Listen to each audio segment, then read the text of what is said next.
Sinabi mo sa akin yung totoo. Inamin mo sa akin na iniwan mo si Bianca doon sa bangin para mamatay, di ba? Hindi lang ako makapaniwalang ganito tayo. Lagi kasi tayo nasa panganib eh. Lagi may mga habol.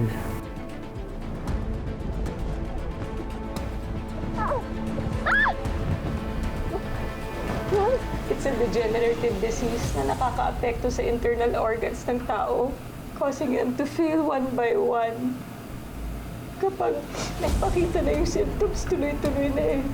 Kasi walang gamot.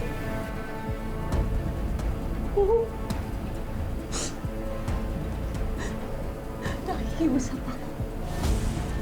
Bilang ina ni Ran. Alam mo namang mahal na mahal ko siya, di ba? Please. Are you crazy? Gagamitin yung eksperimento ni Lucas si Hope? Nangako ako sa anak ko na hindi na siya ulit masasaktan at tutuparin ko yun. Leon, please.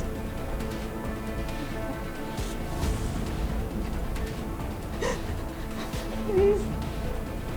Hope.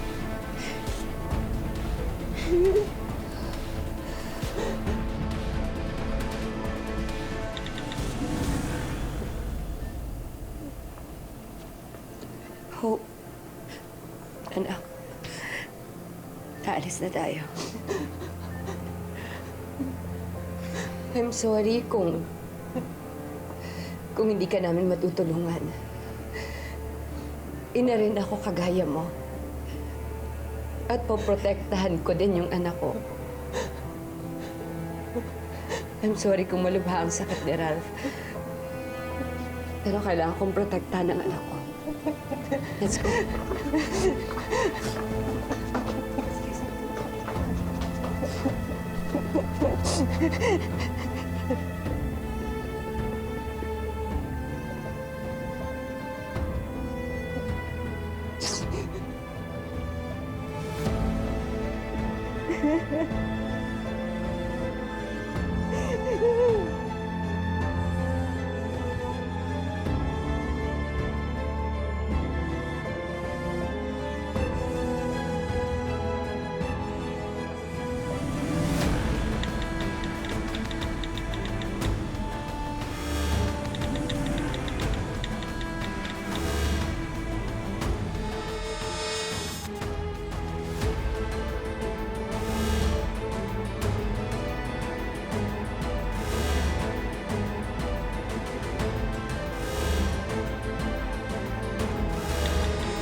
Kumusta na kaya si Ralph? Ilang araw na rin siya sa hospital.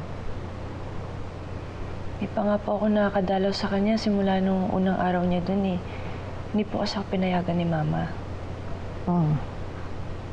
At gusto ko rin pong maintindihan kung ano po talaga yung hinihingi sa akin ng Mama ni Ralph. Ano po bang kailangan nila sa clone? Maliligtas po ba ng clone si Ralph? Alam mo, Hope, na-curious din ako. So I did a little bit of research pagkatapos kong narinig yung sinabi ng mami ni Ralph. I think gusto nilang pag-aralan ng DNA mo para malaman ba kung, what makes you special and kung bakit naging successful yung paggawa sa'yo as a clone. Yung parang ginawa po sa akin ni Lucas? Ay, masamang tao yan si Lucas. Kaya sinaktan ka niya.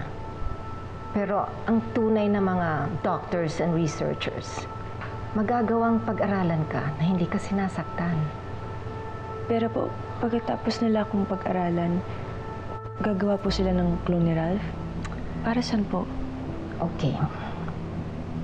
Kukuha sila ng stem cell sa clone ni Ralph at ibibigay yun kay Ralph dahil sigurado silang tatanggapin yun ng body niya. Umaasa sila na mapapalitan ng bago at healthy cells ang damaged cells ni Ralph. Pero hindi po ba yun ikakamatay ng clone ni Ralph? No. Relatively safe ang pag-donate ng stem cell.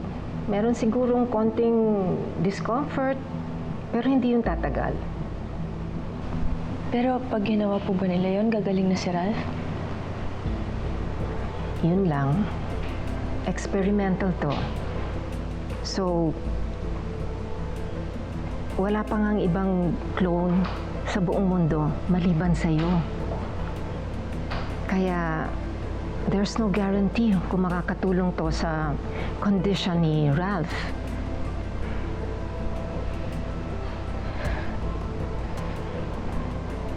Nag-uusisa ka ba dahil gusto mong tulungan si Ralph?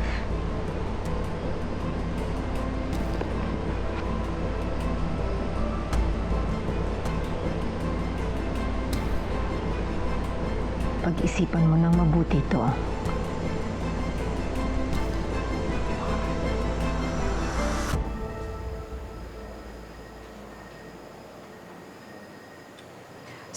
Sikat na ako dahil dyan sa video na yan.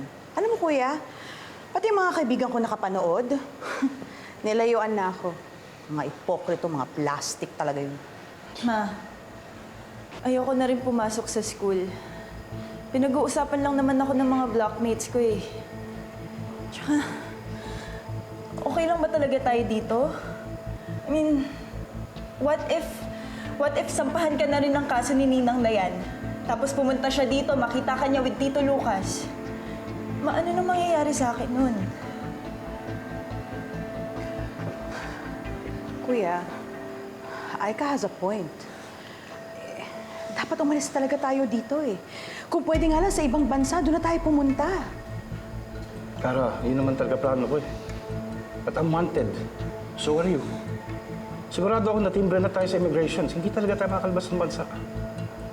That's why importante yan. Kailangan talaga natin makuha si Hope. Malaking ibabahid sa akin ng mga foreigners.